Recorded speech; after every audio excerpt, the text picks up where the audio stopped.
In October 2020, Samuel Paty, a history teacher in the suburbs of Paris, was decapitated. A month earlier, he'd shown one of his classes an insulting caricature of the Prophet Muhammad, published in the French magazine Charlie Hebdo. He was trying to illustrate the type of free speech that is protected in France, in this case, religious satire. But a parent took issue with showing the image. In Islam, images of the Prophet are strictly forbidden, as is insulting Muhammad. The dispute became very public, and a radicalised 18-year-old took tragic revenge. In response to the attack, French President Emmanuel Macron announced further crackdowns on Muslims thought to have links to radical groups. In one media interview, Macron called Islam a religion in crisis. His comments stoked what was already a simmering feud between France and Muslim majority countries, particularly Turkey. Insults were thrown between Macron and the Turkish President Erdogan.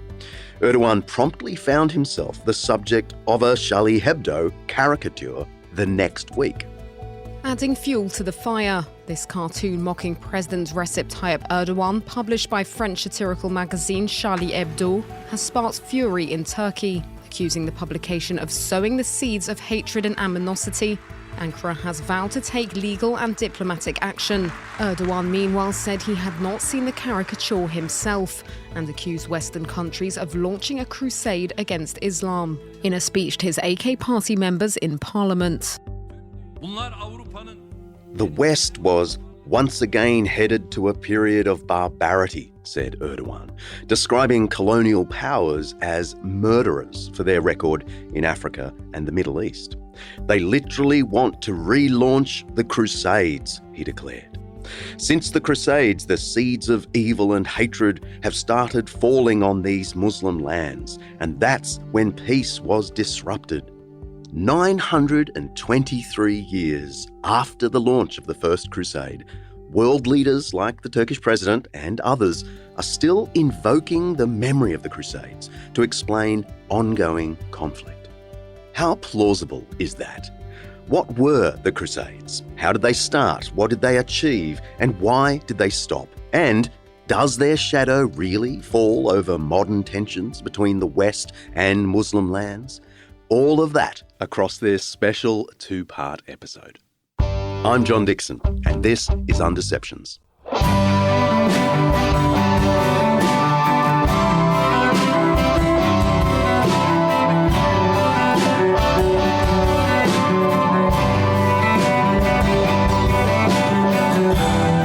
Undeceptions is brought to you by Zondervan's brand new book, Bullies and Saints, an honest look at the good and evil in Christian history, by some guy called John Dixon. Every episode, Undeceptions explores some aspect of life, faith, history, culture, or ethics that's either much misunderstood or mostly forgotten. With the help of people who know what they're talking about, we'll be trying to undeceive ourselves and let the truth out.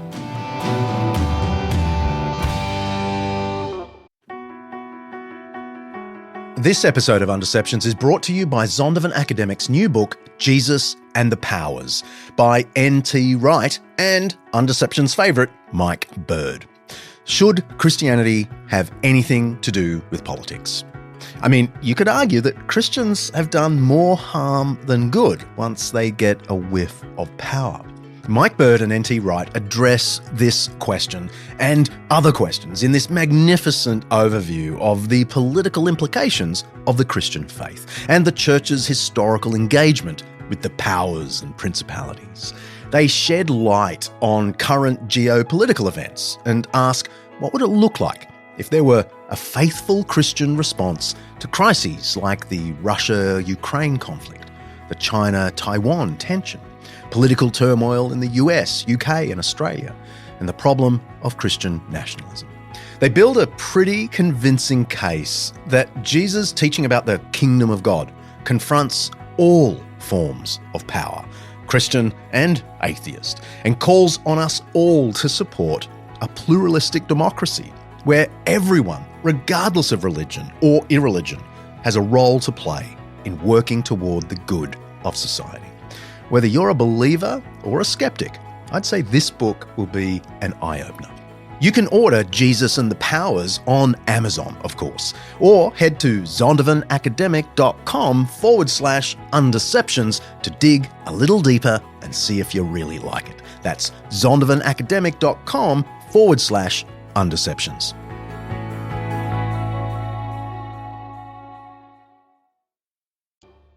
Religion starts most of the wars of history. That was the very firm claim of the man sitting opposite me at a sumptuous lunch at a friend's house overlooking one of Sydney's lovely harbours. The conversation started, as they often do in my life, with my acquaintance asking me what I did for a living. It either kills the conversation or ignites it. I mumbled something about, I research and lecture about history and religion. He explained he didn't have much time for faith, and when I asked him why, he told me plainly, religion starts most of the wars of history. I naturally probed a little. Which ones? I said. He paused, thought about it for a moment, and said, well, there's the Crusades. Another pause. And the troubles of Northern Ireland too. These were his only two examples. I'm not sure about the troubles. Have a listen to our single from a little while ago for more on that one. I feel inclined to give him the Crusades, though.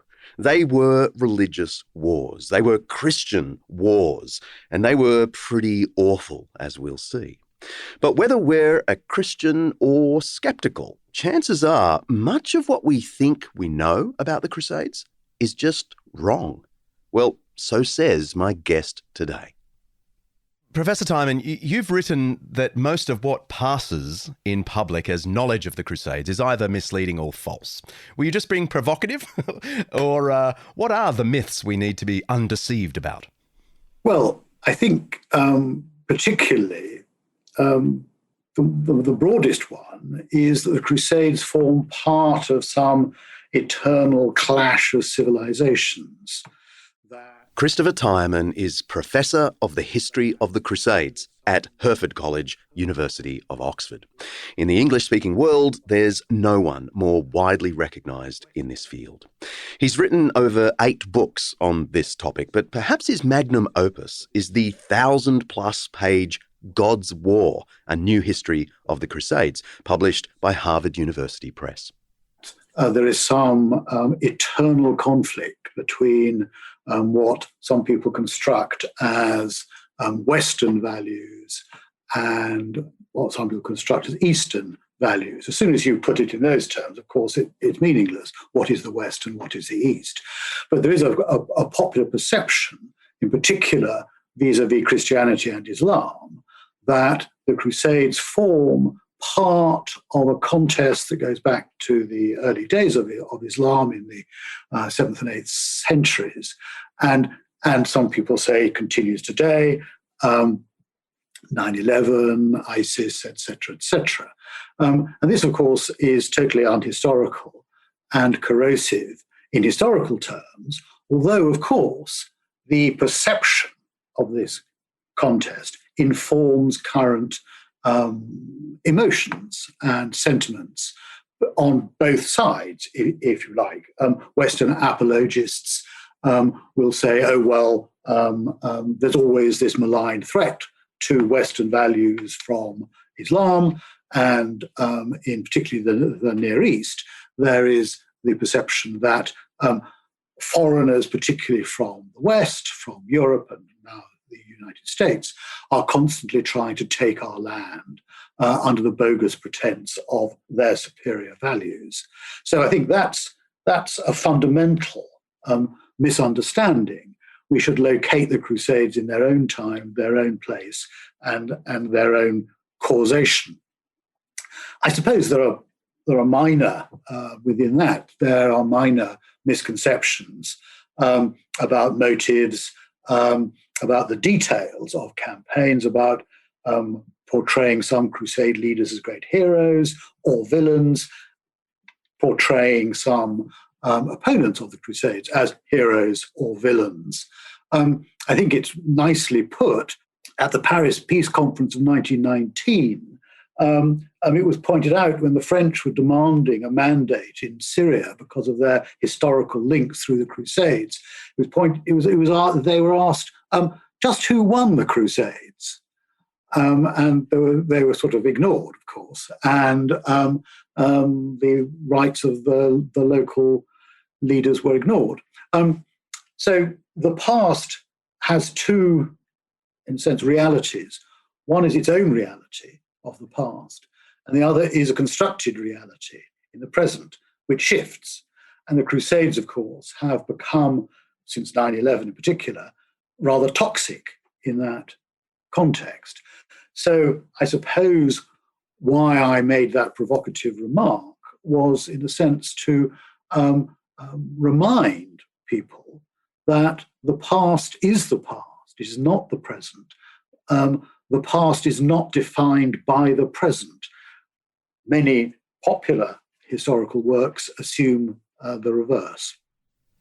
Timon is urging us to take history as history. The Crusades were not a precursor to modern conflicts in the Middle East. There are parallels, yes, but as Timon notes, the point about parallel lines is that they don't meet. Modern politicians, like the Turkish President Erdogan just last year, US President George W. Bush after the September 11 attacks, or the French at the Paris Peace Accord following World War I, have all invoked the Crusades for their own means. But this often conceals the real political, economic, and territorial concerns. The real historical Crusades have nothing to do with modern politics. But there's probably no escaping the reputational damage the Crusades have brought upon Christianity. And of course, that does continue today, as my lunch companion made clear. But let's wind back. Where did the Crusades come from? They certainly didn't pop out of nowhere. Pope Urban II, the instigator of the First Crusade, didn't wake up one morning and invent the notion of holy war out of whole cloth. There is a tale to tell of compromise and distraction. So let's go back to the 11th century and, of course, before. What were some of the theoretical precursors to the notion of Christian holy war? I mean, if some of my listeners have opened up Matthew chapters 5 to 7, they don't see Jesus waxing lyrical on holy war too much. No, they don't. There are, I suppose, two strands, intellectual strands, that lead to this development of holy war. One is the classical tradition. You have Aristotle, for example, the Greek philosopher, talking about just war, talking about the just end of war. If war is fought to preserve or create peace, that is a justified use of violence. You then have Roman law, people like Cicero, who add to that the idea of the just cause, that there's a just end, was also a just cause if you want to assert your rights. Peace obviously comes from the Latin word for doing a deal. So you have a theoretical construct, particularly associated with the state, due public authority. Legitimate authority can authorize war for good reasons, for good ends, for the public good. And it is interesting that the most common Latin translation of the Bible in the Middle Ages, the Vulgate, St. Jerome's Vulgate, draws a distinction. When Christ says, forgive your enemies, the Latin word that Jerome uses is inimicus, which means a personal enemy, not hostis, which means a public enemy. And there is an interesting intellectual divide. So you have a classical tradition of just war associated with the state. The Christian tradition, of course, takes much of its impetus from the Old Testament, where you have God commanding the Israelites to commit violence. Saul loses favor of God because he does not fully exterminate all the Amalekites. He does not commit genocide. He leaves some of the animals alive. He shouldn't have done that. And some of the people. Joshua is a hero, commits genocide in Canaan. the book of Maccabees, which, although is often placed in the Apocrypha, was a very popular text in the Middle Ages. There you have perfect examples of legitimate war fought by a religious community for their own religious autonomy and independence, committing violent acts, including mutilating bodies and things like that, with the support of God. So you have. Okay, so there's a few Old Testament references to clear up. The account of Saul's life is in the book of 1 Samuel in the Old Testament. He was Israel's first king and he ruled in the 11th century BC. God tells Saul to completely destroy the Amalekites, one of Israel's enemies. It's one of the most violent and difficult to read passages in the Bible. Saul doesn't quite kill everything. He lets some of the animals live, and because of that, he loses God's favour. The conquest of the Canaanites by Joshua is another really difficult part of the Old Testament. God ordains a holy war against the Canaanites to turn these pagan lands into Israel's promised land. I think there's probably a whole episode to do on Old Testament violence, so watch this space. Anyway, the third warrior tradition Timon mentions isn't in the Jewish or Protestant Bible, but it is in the Catholic Old Testament. The books of 1 and 2 Maccabees tell how an aristocratic Jewish family named the Hasmoneans organised a rebellion against the Greco-Syrian ruler Antiochus IV Epiphanes. The architect of the Jewish campaign was a priest named Judas, nicknamed Maccabeus, the Hammer, and his forces, astonishingly, beat the pagans and reconsecrated the temple in Jerusalem. The Jewish festival of Hanukkah dedication comes from all of this. We'll have links in the show notes for more on all of these difficult things. The point for now is that the Old Testament does have some violent stories that the Crusaders could draw upon. So you have these Old Testament texts, and what's interesting, you find, whereas in the early days, the Old Testament of the Christian Church, the Old Testament texts are reinterpreted, and the New Covenant takes these texts as metaphors, not literally models to be followed. But as time goes on, the association with the state, you look at the Church Fathers, the interpretation of these Old Testament texts becomes, to some extent, more literal. So that by the time you get to the 12th century, you have Bernard of Clairvaux, a very influential thinker, taking St. Paul's texts about putting the breastplate of God on and all that, the letter to the Ephesians, literally. And when he writes his text in support of the new military order of the Templars. So you have I should probably jump in here and say something about Bernard of Clairvaux, 1090 to 1153. He really was one of the foremost clerics of the age. He helped establish the famous Knights Templar. He was already famous for his preaching and writing about love and devotion to God. Now he proclaimed an extraordinary message of violence on behalf of Jesus Christ. The newly established Knights Templar were a large organisation of devout Christians during the medieval era who carried out an important security mission, we might say, to protect European travellers visiting sites in the Holy Land that had come under the West's control. They were a wealthy, powerful, and some would say mysterious order that has fascinated historians and the public for centuries. Go and look up the Da Vinci Code to find one of the modern conspiracy theories about them. Anyway, in preparation for the Second Crusade, Clairvaux told his Knights Templar, "But now, O brave knight, now, O warlike hero, here is a battle you may fight without danger to the soul, where it is glory to conquer and gain to die. Take the sign of the cross, and you shall gain pardon for every sin that you confess with a contrite heart." That was Director Mark's best Bernard. I'm particularly struck by the way Bernard of Clairvaux took New Testament military metaphors and concretized them. In Paul's letter to the Ephesians, the first century apostle likens the Christian life to warfare against temptation and persecution. The symbolic nature of the paragraph could hardly be clearer. Therefore take up the whole armour of God, so that you may be able to withstand on that evil day, and having done everything, to stand firm. Stand therefore, and fasten the belt of truth around your waist, and put on the breastplate of righteousness. As shoes for your feet, put on whatever will make you ready to proclaim the gospel of peace. With all of these, take the shield of faith, with which you will be able to quench all the flaming arrows of the evil one. Take the helmet of salvation and the sword of the Spirit, which is the word of God. Ephesians 6:10-17.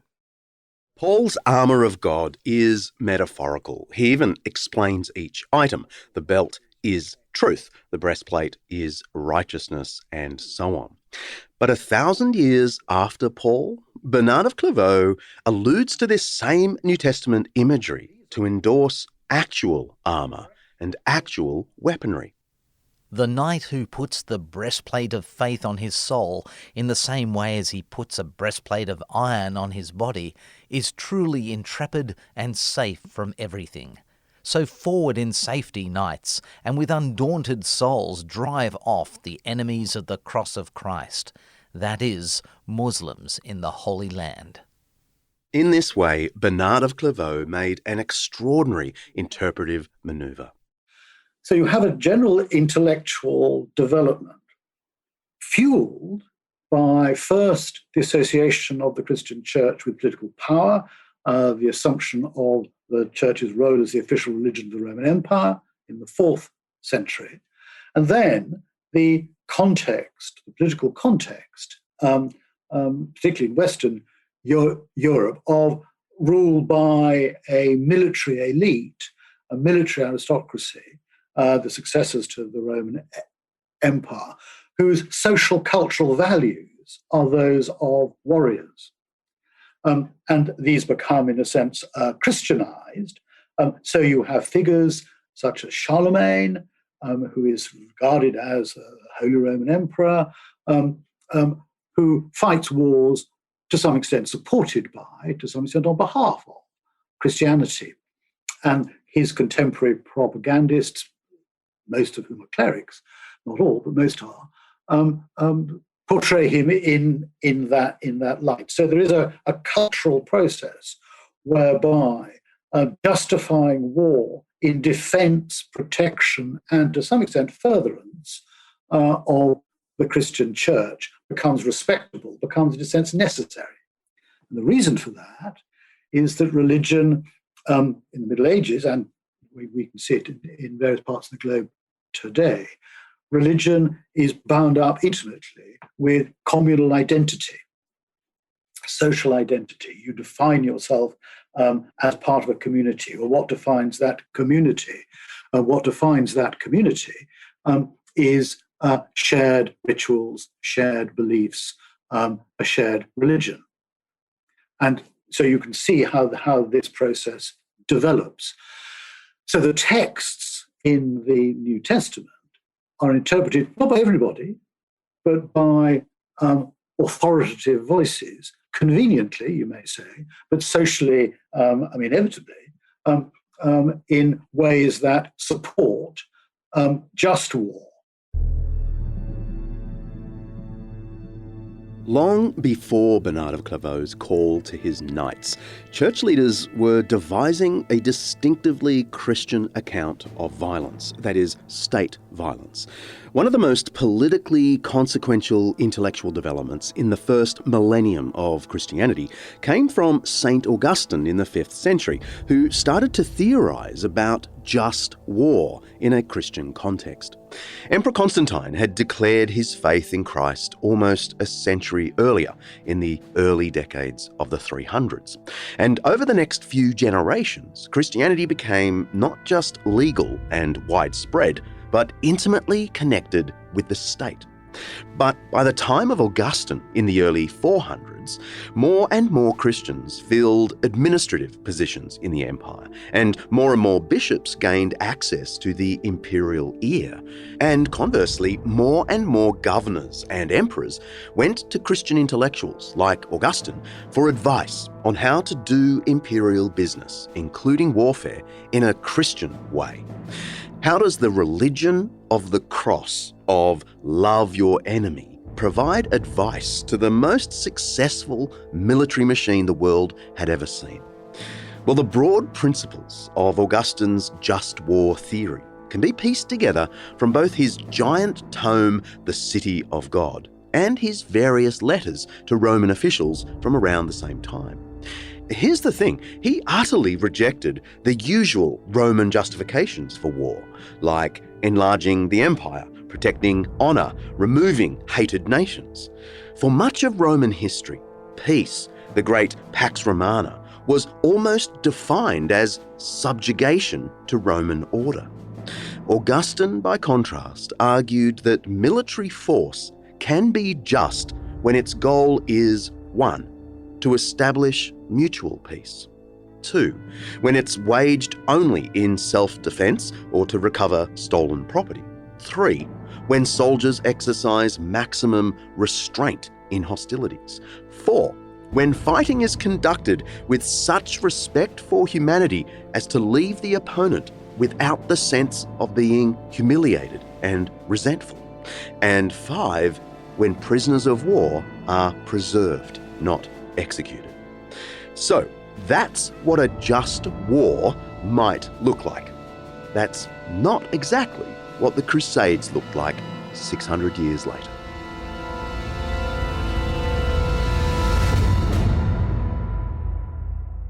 The Crusade, on the other hand, is slightly different, because whereas a just war is seen as a necessary product of a sinful world, public authorities protect through violence.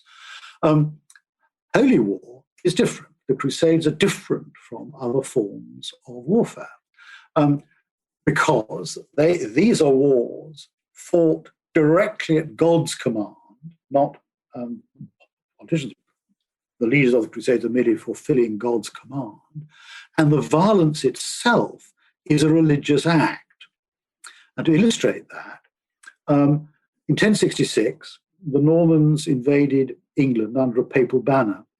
They wore relics around their necks, etc. Nonetheless, the Norman troops after Hastings, had to do penance for the slaughter. If they could declare that they fought for the just cause of ridding England of a schismatic and a perjurer, etc., then they received a lesser penance for killing, for homicide. 30 years later, with the First Crusade, the killing itself, the warfare itself, is the penitential act. You don't have to do penance for fighting on the crusade. Itself is a religious penitential act. Now, that is a significant conceptual change, and this comes about in a particular context. So the crusade is a just war, but it's also a holy war. The West, of course, wasn't the only society to develop the concept of a holy war. In the East, Islam had a well-established doctrine of jihad in the way of God, that is, fighting unbelievers to spread Islam. More on that after the break. It's difficult to read the primary sources of the Crusades without being confronted by the strong religious motivations and aims expressed, like the importance of defending fellow Christians elsewhere in the world, upholding the honour of sacred sites, and bringing glory to Jesus Christ over the advancing unbelief of Islam. It's clear the instigator of the Crusades, Pope Urban II, had a spiritual mission in mind when he officially called for the First Crusade. Whatever his political ambitions, whether to exert a unifying force over a fractious Europe or to join together Western and Eastern Christendom, it was a theology that undergirded his thinking. It's also worth noting what was happening over in the East. Muslim armies had spread throughout the Middle East, Palestine, Egypt, and North Africa, and it looked like they were heading for Europe. By the 1050s, Islamic forces had captured much of the old Byzantine Empire, which was a Christian empire, roughly corresponding to Turkey. Within a few decades, they were knocking at the door of Constantinople, the centre of the Eastern Christian kingdom, which had been continuously ruled by Christian emperors for 700 years. The Byzantine Christian emperor at the time was Alexius I, whose retreating kingdom lay on Islam's western front. Alexius sent envoys to the Pope begging for assistance. Surely Western Christianity wouldn't stand to see the last remaining outpost of Eastern Christianity swept away. Islam, from the beginning, had a highly developed and successful practice of holy war, or jihad. Muslim armies sought to spread the teachings of the Prophet Muhammad, and a bit like ancient Rome, actually, they saw the establishment of Islamic rule and religion as a kind of peace for the whole world. In a very real sense, the Crusades were a belated defensive war.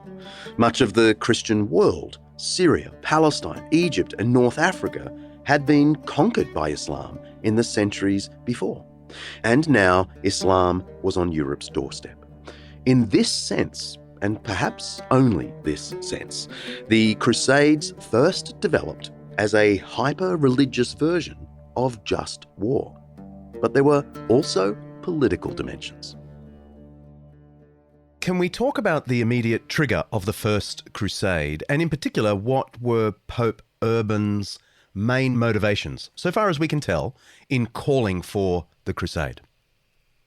Well, as you say, as far as we can tell is a significant detail. We have very little of Urban's own thoughts to excavate.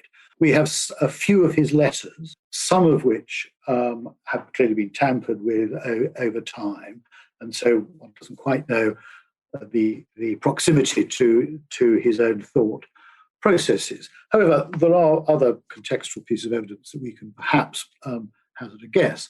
Urban II was faced with a very tricky position in Western Europe. There was a rival pope supported by the German emperor who was claiming the legitimacy vis-a-vis Urban. Urban was part of a particular faction in the Catholic Church promoting papal power and supremacy. And the First Crusade is very much part of this. One of the phrases that the papal reformers of the 11th century used, one of their propagandist phrases, was libertas ecclesiae, freedom of the church. In Urban's letters about the First Crusade, he uses that phrase to talk about not merely libertas ecclesiae, the Western Church, but also helping the Eastern Church to free itself from conquest by the Seljuk Turks. So there is a political, diplomatic context of helping Byzantium, which has the benefit to prove in the West that Urban II is the true pope, is the arbiter of religious policy in the West, not his rival. So there is, in a sense, a twin-track element to that. After a 4-month preaching tour throughout France promoting his plan, Pope Urban officially called for the First Crusade in a sermon delivered outside the cathedral in Clermont in central France on 27th of November 1095. The central theme was clear.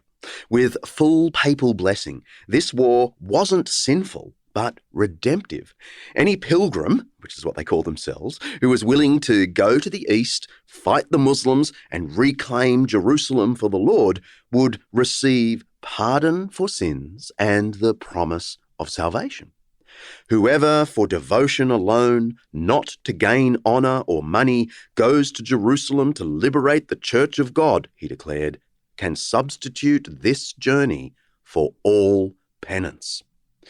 Urban writes of how he imposed on the Crusaders the obligation to undertake such a military enterprise for the remission of all their sins. Salvation is apparently found in fighting the infidel.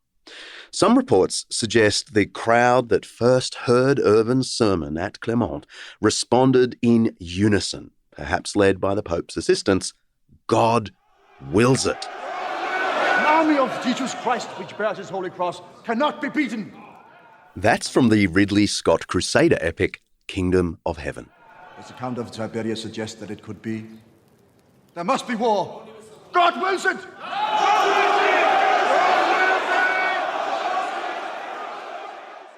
And so, can we say anything about the motivations of the Crusaders themselves? I mean, yes, if it's hard even to read Urban, it must be incredibly hard to read the mind of a soldier. But can we tell if they were motivated by going and helping our brother Greeks and win back Jerusalem? Were they taking revenge on Muslims, or was it also they actually saw that this was a way of salvation? They actually felt, wow, I might be saved through this endeavour. Well, as you say, it's very difficult to tell because even where you have personal documents of, say, Crusaders raising money from the church, we have charters recording the reasons they're doing that, the reasons why they're going crusade, and they talk in terms of remission of sins, salvation. But these charters are written by the clerics themselves, the beneficiaries of the grants. I think the answer to your question is that all the things that you mentioned were part of the motives. Their riches. The word divites is used in a description of a campaign war cry at a battle in early of 1097, well, no, spring of 1097, in Asia Minor, saying that we stand fast and defend ourselves. God, we hope that God this day will give us divites. The standard English translation translates that as booty, but it actually means riches. And I think the key is that people go on crusade in search of riches, and they are spiritual riches, they're spiritual rewards. They can also be material rewards. The two are not contradictory. If you do something that is good, God will reward you either in this life and or the next life. The Crusade decree promulgated by Urban II at the Council of Clermont in 1095 talks about going for devotion alone, not for honour and glory. It doesn't say you can't get honour and glory, but your motive has to be correct. And that's the key thing. So, yes, I think it's very clear from all the sources that you're promised penance, essentially salvation, if you follow God's command. But within that, there is obviously adventure, there's tourism, there's escape from your particular condition. There is a desire to enhance reputation, which becomes very important. And a lot of crusaders don't have a choice. If you're a household knight of a lord who goes on crusade, you've got to follow him, otherwise you're unemployed. The entourage of the great leaders don't necessarily have any choice. There are some who go as sort of young men on the make, who see this as an opportunity to enhance their social prestige. And in the past, a lot of historiography has argued about, are they motivated by greed? Are they motivated by piety? It seems to me this is a false dichotomy, that if you ask anybody who joins an army, why do they join the army? They will probably give you some idealistic motive. If you then ask them, well, would you do it for no pay? You might get a rather different answer. That doesn't make them hypocrites. I think the point about the Crusades is that, as anything else, it's an obvious thing to say, but often historiography ignores this. It's an extremely human activity, and therefore contradictory, confusing, confused, and mixed in terms of motive. The soldiers' motives might be mixed, but the religious nature of the First Crusade is clear. It's underlined by the key piece of theatre performed by all crusading soldiers who took the vow to win back Jerusalem. They each received a piece of cloth in the shape of a cross, and they sewed it into their garments as a sign that they were obeying the words of Christ himself. Whoever wants to be my disciple must deny themselves and take up their cross and follow me. For whoever wants to save their life will lose it, but whoever loses their life for me and for the gospel will save it. That's Mark 8:34-35.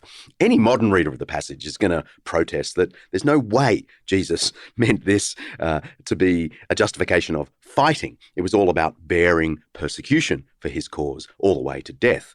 It plainly doesn't mean let's go and do holy war. But in France, in the 11th century, the key public interpretation of this passage, and it was a favourite passage, was that able-bodied Christian men should bear the cross of fighting against the enemies of Christ. The very word crusade comes from the Latin crux or cross, referring to this ceremony of taking up the sacred emblem.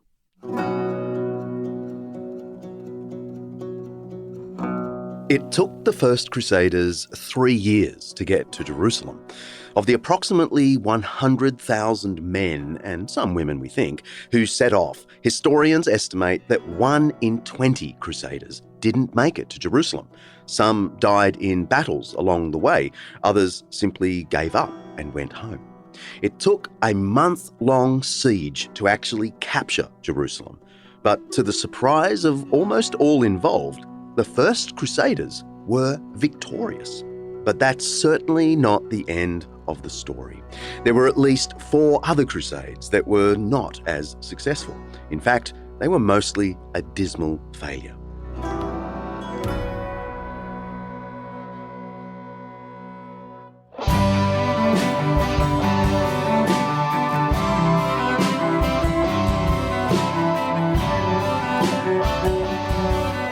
This is the first of a special 2-part episode on the Crusades.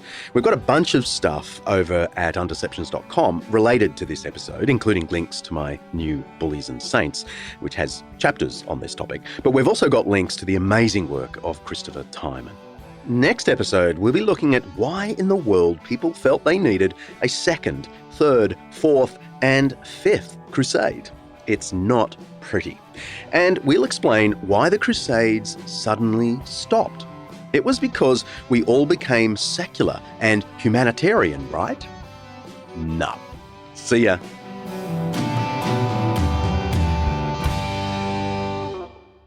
Undeceptions is hosted by me, John Dixon, produced by Kaylee Payne, and directed by Mark Hadley. Editing by Nathaniel Shumack. Special thanks to our series sponsor, Zondervan, for making this Undeception possible. Undeceptions is part of the Eternity Podcast Network, an audio collection showcasing the seriously good news of faith today. Brought to you by the Eternity Podcast Network.